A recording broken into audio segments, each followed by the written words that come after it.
Bueno, bienvenidos una vez más a Medicina y Algo Más Podcast. En este episodio estaremos conversando con el doctor Santiago Bachi, médico cirujano egresado de la Universidad Central de Venezuela. Él es especialista en medicina interna e infectología del Hospital Vargas de Caracas y la UCB. Realizó además un Research ID Fellowship en Harvard University y actualmente se desarrolla pues su práctica profesional en el Centro Médico de Caracas y él cuenta con una amplia trayectoria en el manejo de enfermedades infecciosas, medicina interna y educación médica. Es un verdadero placer darle la bienvenida, Santiago, amigo desde hace mucho tiempo, y vamos a hablar hoy sobre el hantavirus. Y eso debido, como todo el mundo sabe, a que recientemente, pues, esta enfermedad volvió a ocupar titulares internacionales debido a un brote asociado a una embarcación turística. Entonces, vamos a hacerle algunas preguntas a Santiago para tranquilizar un poco a nuestros oyentes y además informarlos, educarlos acerca de esta enfermedad. Gracias, Alejandro, por la invitación. Esto es otra zoonosis. Recuérdate que hicimos varios entrevistas de COVID, que es una zoonosis también. Y yo le digo, lo primero que tengo que decir antes de comenzar es que este tipo de infecciones llamadas zoonóticas, que son llamadas zoonóticas porque son infecciones de los animales que saltan al humano, van a ser, sin duda, mucho más frecuentes en nuestro medio, ¿no? En las redes sociales. Fíjate que ahora tenemos también el ébola. Ahora se está hablando de otras enfermedades zoonóticas que pueden convertirse en pandemia, etcétera. Hay una lista de la OMS, pero en esta oportunidad vamos a hablar de hantavirus, que como tú dices, estuvo muy en los medios hace más o menos un par de semanas por este crucero holandés, ¿no? Hondius, que estaba en el Atlántico, en el sur. Perfecto. Entonces, lo primero que nos interesa y al público que nos oye es conocer, Santiago, entender exactamente qué es esta enfermedad y por qué representa un problema importante en la salud pública. ¿Qué es el hantavirus? ¿Es un solo virus o son varios tipos de virus? ¿Y cuál es la diferencia entre la enfermedad que causa cada uno de los tipos de virus?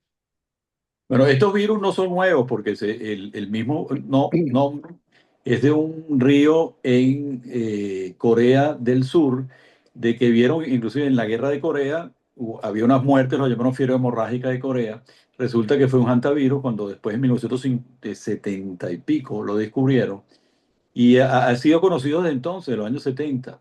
Pero básicamente hay más de 30 tipos de hantavirus, pero lo más importante son dos. Uno que se ve en el área de Asia y Europa, que da un síndrome de fiebre hemorrágica con toque renal, y este del Nuevo Mundo, que da un síndrome pulmonar, ¿no? Una afectación principalmente del pulmón. Ahora, esto tampoco es nuevo en Latinoamérica. Esto en los años 70 hubo un brote en los cuatro estados que se llama The Four Corners, las cuatro esquinas en los Estados Unidos, y ahí se vio que los antivirus del Nuevo Mundo pueden producir enfermedad pulmonar. Pero en ese reporte que salió en New England Journal of Medicine, que como tú sabes es una de las revistas más prestigiosas, no había transmisión entre las personas. En la misma década empezaron a ver que en el sur había una variante, que es variante de los Andes, que sí se transmitía de persona a persona. Y esto es uno de los primeros, la connotación que tiene el virus este de los Andes, que afectó el crucero, que es que se transmite de persona a persona cuando en la mayoría del mundo no es conocido la transmisión de persona a persona, sino una enfermedad zoonótica de los roedores. Pues ya vamos a explicar cuáles son los factores de riesgo para alguien contraer hantavirus. Salta, en inglés se llama spillover, del animal, y el reservorio es un roedor, pues un roedor. Y cada roedor de cada zona es específico para cada virus. O sea, los Andes, ustedes han oído que este roedor se llama cola larga, ¿no? Porque ese se ha adaptado el virus a ese tipo de roedor. En los Estados Unidos otro tipo de roedor que no es el colilarga, etcétera, pero cada roedor se adapta con su virus. Ok, entonces ya sabemos quién es el reservorio, que es ese roedor. Ahora, ¿cómo se transmite ese virus del roedor al humano? ¿Ok?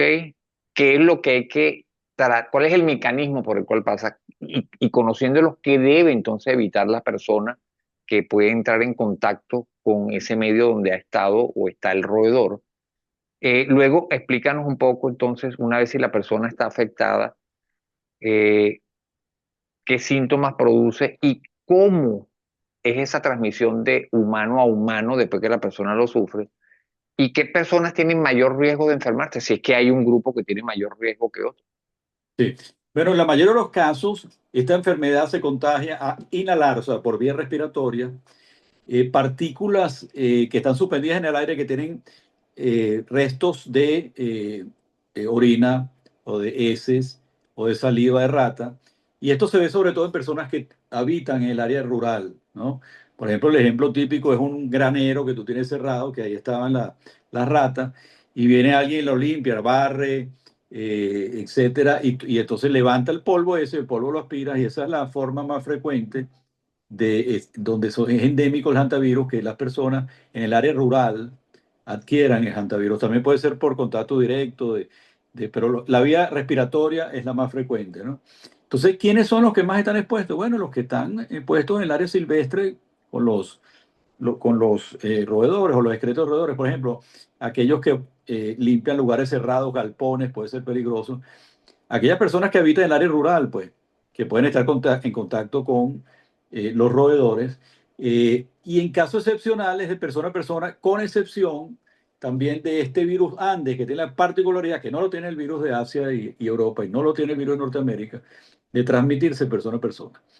Ahora, se transmite de persona a persona, pero clásicamente está en discusión porque hay unos estudios que dicen que este virus aún de los Andes no se ha transferido tan fácil de persona a persona, pero hay una publicación del año 2000 que es muy conocida, la conocieron ahorita cuando hubo toda esta publicación, que es el New England Journal of Medicine, que es una fiesta en Epuyén, que es un pequeño pueblito de Chubut, que es una provincia de la Argentina, y que una persona que lo había contagiado de ratones en una fiesta contagió a 5 personas que lo rodeaban. Pero no solo eso, sino que una que aparentemente solo se cruzó con ella en la vía al baño también se contagió.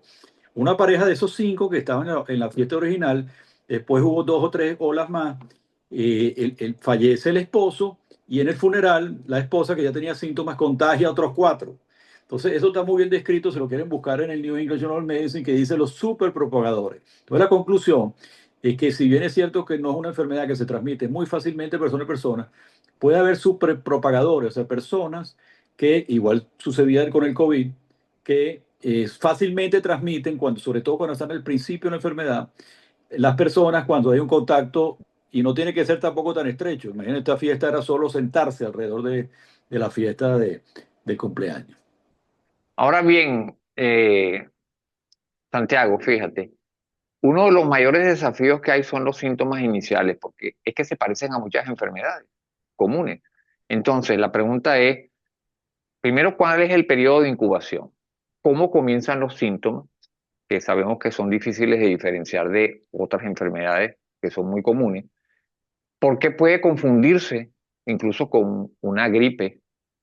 ¿Cuáles serían las señales de alarma para la persona que está teniendo esos síntomas y tener que acudir, pues, al médico? ¿Y por qué el compromiso pulmonar puede ser tan grave y su mortalidad ser tan alta? Bueno, la incubación, y esto es una de las cosas que preocupaba, es larga, porque puede ser de pocos días, una semana hasta mes y medio, como 45 días. Pero usualmente en la segunda semana es que más o menos empiezan las personas a tener los síntomas. Pero el gran detalle es que al principio es una enfermedad que no puedes diferenciarla del resfriado común, de la gripe, etcétera, los primeros días, sobre todo los pródromos, y es el momento que más se transmite la enfermedad. Pero tú tienes un paciente que tiene unos síntomas que pueden ser muchas cosas, tú tienes que tener un alto índice de sospecha si tú vives en las zonas endémicas donde hay hantavirus, ¿no? Porque hay pruebas que puedes detectarlo de PCR, puedes detectarlo inmediatamente. Pero ¿por qué tú tienes que estar pendiente? Porque después de la fase inicial, en algunos pacientes, no en todos, viene una fase brusca pulmonar y el signo de alerta es que empieza una dificultad para respirar y un toque respiratorio importante que se desarrolla en horas y pocos días. Inclusive, en un porcentaje de ellos puede llevar a terapia intensiva, y necesitan todo el soporte, inclusive ECMO, ¿no? La membrana extracorpórea, y soporte porque no hay un tratamiento específico. Hay muchos estudios experimentales, ¿no? Como ribavirina, etcétera, sobre todo para la cepa que está en Asia, pero no para la cepa de los Andes, aunque se están haciendo estudios a ver cuál de esos antivirales pueden ser utilizados.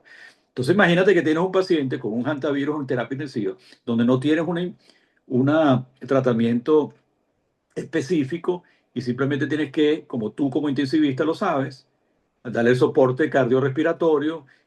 Si tienes ECMO, y se recomienda que estos pacientes lo lleven de una vez a una unidad de cuidado intensivo donde tiene esta membrana, esta corpórea. Para las que nos oyen, es simplemente una máquina que hace de corazón y de pulmón fuera del organismo con una membrana extracorpórea.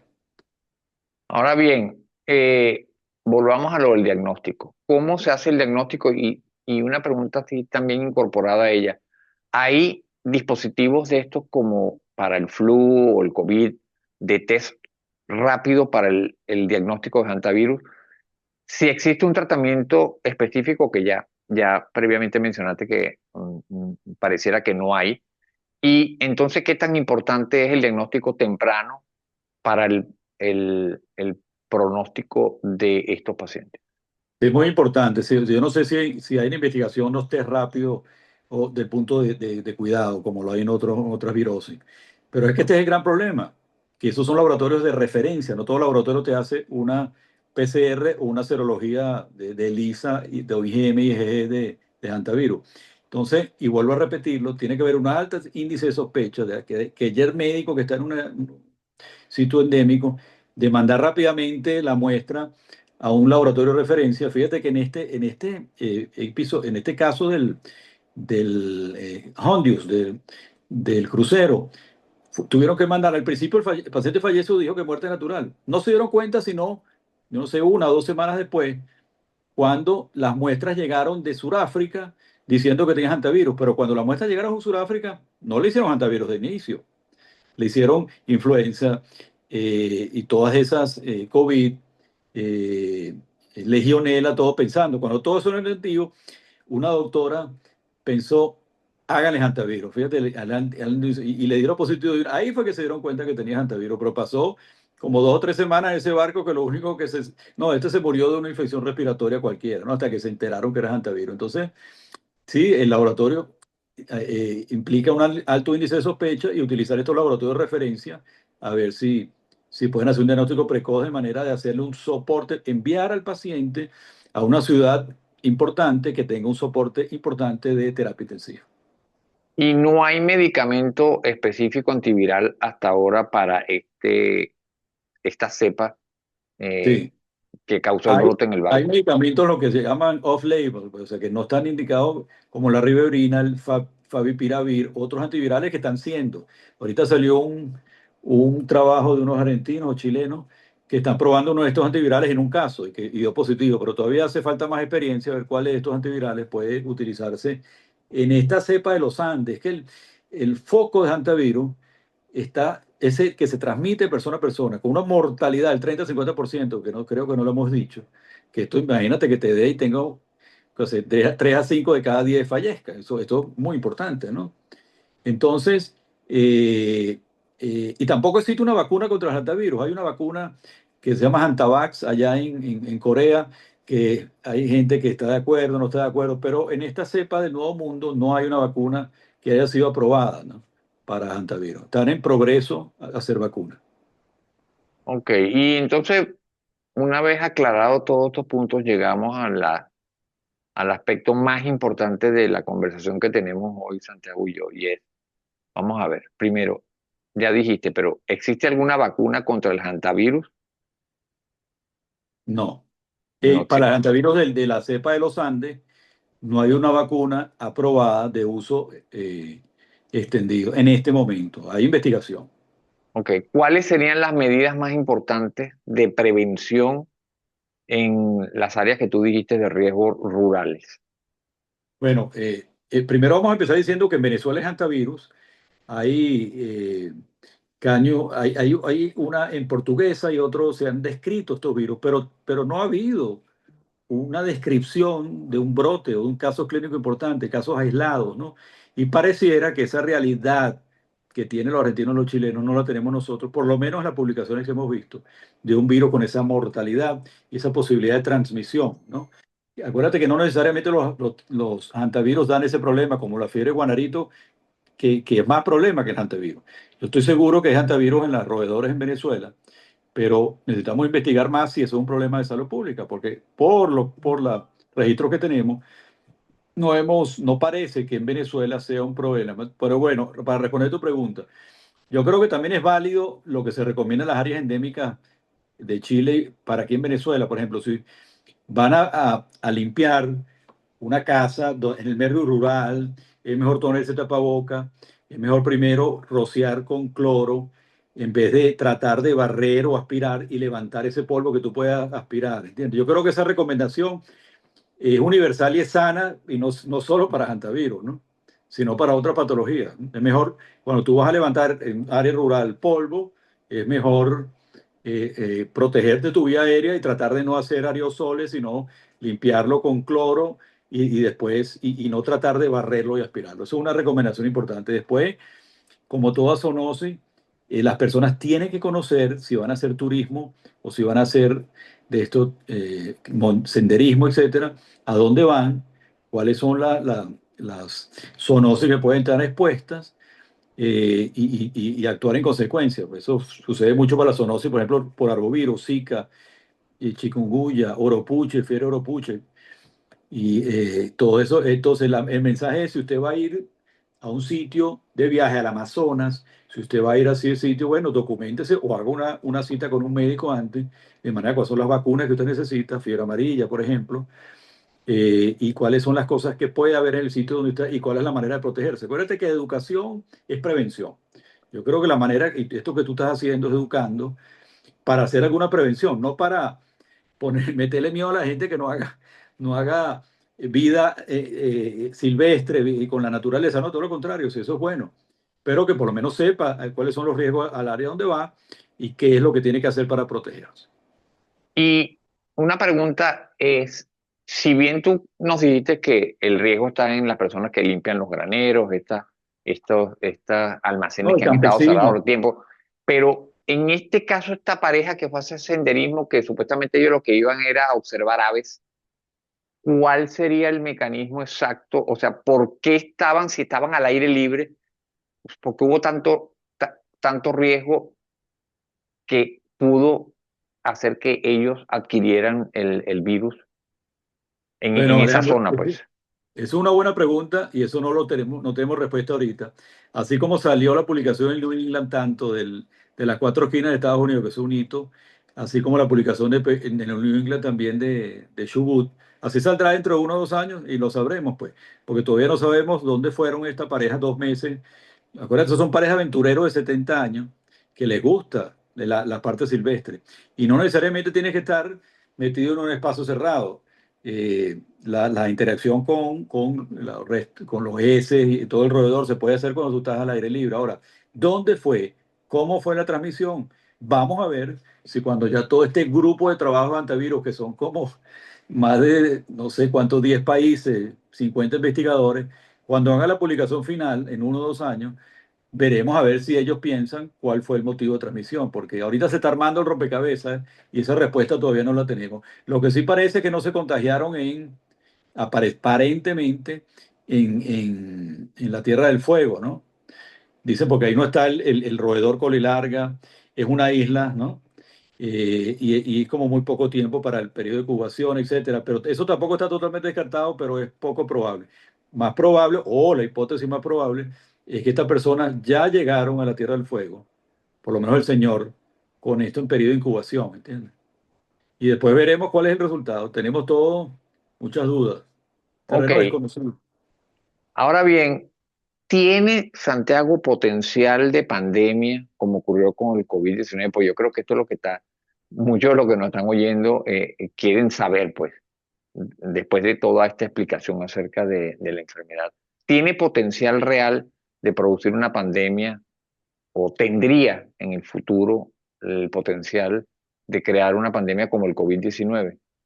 Mira, todas las instituciones, la OMS, las personas, eh, tú sabes, los grupos de salud pública dice que no tiene o sea, que el antivirus no tiene el potencial de causar una pandemia global como causó el COVID-19 por varias razones. Si es un patógeno de alta peligrosidad, sobre todo en esa zona endémica de Chile y Argentina, porque es el único que se transmite entre humanos. Fíjate, el antivirus no se transmite en forma eficiente en las otras partes del mundo hasta los reportes actuales. Y tiene sus características biológicas y ecológicas que limitan drásticamente su propagación también. No tiene la transmisibilidad necesaria y hace falta que esté un reservorio, ¿no? Entonces, la posibilidad de que esto empiece a haber casos en varias regiones del mundo, que eso es lo que se llama la pandemia, ¿no? Que haya brotes en varias regiones del mundo, es muy, muy bajo. Recuerda que siempre ellos dicen que no es cero porque estos virus pueden evolucionar y dentro de unos años ser una realidad totalmente diferente, pero el análisis de hoy en día parece muy, muy poco probable que esto se convierta en una pandemia en varios continentes, pues. Que eso es el miedo que tenía la gente. Fíjate que una de las cosas que produjo la desinformación es personas cancelando su crucero en el Caribe, ¿no? Yo tengo un amigo en Royal Caribe, hubo varias cancelaciones porque tenía miedo de lo que pasó en el sur. Eso no tiene sentido porque tú sabes que la posibilidad de agarrar una zoonosis en un crucero, agarrar a norovirus, infecciones respiratorias, hasta la legionela en el jacuzzi si te metes en el jacuzzi, pero no vas a cancelar porque el hantavirus, porque hay un caso de hantavirus. Bueno, esa es la labor de nosotros como médicos y de los comunicadores sociales, es decir, mira, esto es imposible que te dé, que hay ratas en el barco, sí, pero no todas las ratas tienen hantavirus, no todas las ratas cargan hantavirus. Entonces, esto es muy importante de informar bien a la gente, porque ahorita del COVID quedamos como picado culebra, que cuando ve un bejuco se asusta. Bueno, del COVID quedamos que cada vez que hay una noticia, ya nos van a enclaustrar en la casa porque ya viene otro virus que va a producir pandemia. Entonces, esto la gente tiene que acostumbrarse que esto va a ser uno tras otro, una tras otra noticia, fiebre amarilla, hantavirus, ébola, después va a venir otra. Y esto va a ser porque está cambiando los fenómenos climáticos, el niño, hay migraciones, hay tala, estamos ocupando el espacio de los vectores, los animales, los desplazamos. Por eso es que están aumentando la zoonosis. Y yo creo que en un futuro, una de las razones una pregunta que yo le hice a un periodista es, mira, ¿qué posibilidad crees tú que en un futuro va a venir una pandemia? Él me respondió, bueno, yo creo que como 20%. Le digo, 100%. Pero te digo 100% no para alarmarte, sino en el curso, no sabemos si la vamos a ver tú y yo o nuestros hijos, pero en algún momento va a venir otra pandemia. Eso es, o sea, no se trata de si va a venir, sino cuándo va a venir. Probablemente de repente no la vemos nosotros, pero sin duda estas zoonosis están permanentemente siendo vigiladas por esta capacidad potencial que tienen de producir una nueva pandemia. Por ejemplo, la influenza aviar en aves de corral o aves silvestres. Esto es una posibilidad y eso se transmite, se puede modificar el virus y transmitir entre persona y persona, ¿no? Perfecto. Y ya para terminar, Santiago, si quieres dejarle algún mensaje final a nuestra audiencia. Bueno, el mensaje final es más o menos parecido, Alejandro, al que dábamos, ¿te acuerdas cuando damos COVID? Cuando usted oiga esta noticia, si usted está muy angustiado con estas noticias, bueno, yo le recomiendo que simplemente apague la pantalla y no se ponga con eso. Ahora, eh, cuando usted es bueno al que puede investigar un poquito, leer, bueno, qué es eso, y no quedarse con las letras amarillas, con el amarillismo de que esto es una nueva zoonosis, etcétera. Fíjate que en Venezuela, que la posibilidad de llegar a un hantavirus, y la gente estaba angustiada por el hantavirus. Yo creo que eso falta información, ¿no? Y acuérdate que los medios de comunicación van a seguir haciendo, cuando hay una noticia viral, que la están poniendo todos los medios de comunicación del mundo, ninguno se va a quedar atrás, que no va a comentar eso. Entonces, todos los días te va a aparecer de otros nuevos virus, bueno, simplemente léelo y oye a la gente que trata de calmar y que pone todo en su justo contexto, porque no una causa que pasa en ébola en el Congo y ya piensa que va a pasar donde vive en Sudamérica, ¿no? Entonces, los riesgos hay que ponerlos en contexto y para eso están los profesionales para aclarar todo eso.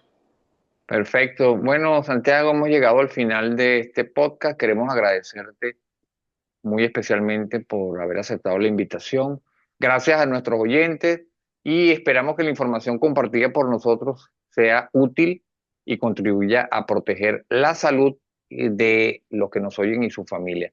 Y si les gustó, que nos den clic en el botón me gusta y que se suscriban a nuestro canal para seguir haciendo podcasts como este.